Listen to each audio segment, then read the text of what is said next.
বন্ধুরা নমস্কার। টেলিড্রামা লোকশিক্ষক। হ্যাঁ অনিমেষ, হ্যাঁ হ্যাঁ হ্যাঁ দিব্যেন দাদু বলছি। আমি তোমাকে এই জন্য ফোনটা করলাম, বইমেলায় তোমার যে বইটা বেরিয়েছে আমার মনে হয় এটি বোধহয় তোমার দ্বিতীয় বই বোধহয় হবে। তো যাই হোক, বইটি আমি কিনেছি, বুঝেছ তো। কেনার পরে আমি প্রথম দুই একটা পাতা আমি এরকম উল্টে পাল্টে দেখছিলাম। তুমি বিশ্বাস করো অনিমেষ, আমি তোমাকে এতটুকু বাড়িয়ে চাড়িয়ে বলছি না। আমি এমনভাবে ওই দুই পাতা পড়বার পরে আমি জমে গেলাম যে ওই প্রায় 500 পেজের বই হবে ওটা। পুরো বইটা আমি রাত জেগে পড়ে ফেললাম। এবার শুনে নাও কেন ওই রকম অবস্থা হলো। তুমি যেভাবে জীবন দর্শন করেছো না, এবং তুমি তোমার বাস্তব জীবন যেভাবে অতিবাহিত করছো, যেমন লিখেছ, আজকের সমাজে না এটা একটা মস্ত বড় একটা বার্তা।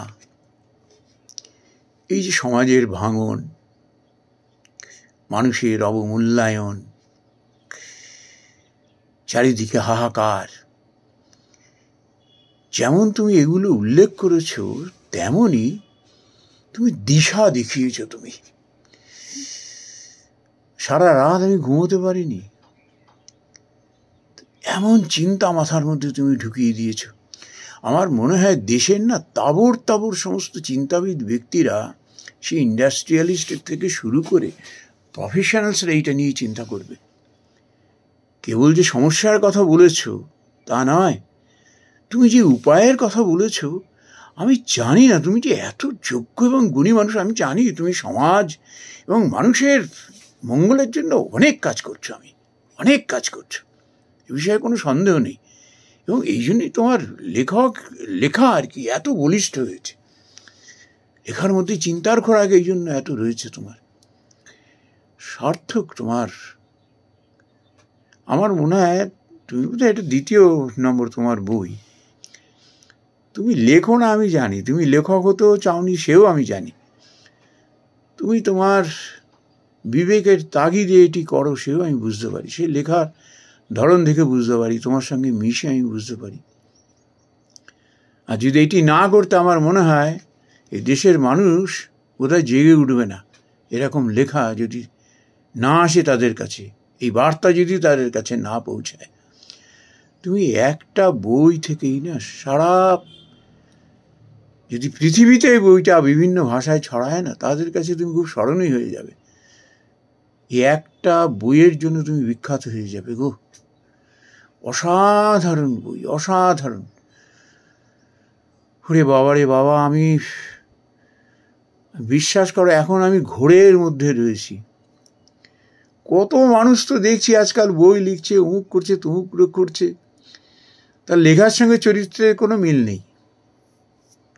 আরে লেখার সঙ্গে চরিত্রের মিল না থাকলে ও কি হবে? ওইসব ছাইপাস লিখে ওকে পড়বে? তুমি দেখিয়ে দিয়েছ আগে মানুষের চরিত্রটি ওইভাবে তৈরি করতে হয়, তারপর তুমি মানুষের জন্য লেখো, মানুষকে তুমি উপদেশ দাও। আপনি আচরি ধর্ম পরের শিখায়। অসাধারণ বই, অসাধারণ অসাধারণ। আমি তোমায় ধন্যবাদ দেওয়ার মতো আমার সাধ্যি নেই। তুমি আমার বয়সে ছোট অনেক, নালে তোমার পায়ে হাত দিয়ে আমি শ্রদ্ধা জানাতাম। হ্যাঁ হ্যাঁ হ্যাঁ হ্যাঁ না না, দেখো গুণী মানুষ কিন্তু কোনো জাতিবর্ণের মধ্যে থাকে না। তারা এসবের ঊর্ধ্বে, তারা ভগবানের না একেবারে সাক্ষাৎ দূত। আবার কথা হবে, কেমন? ভালো থেকো তুমি। নমস্কার বন্ধুরা।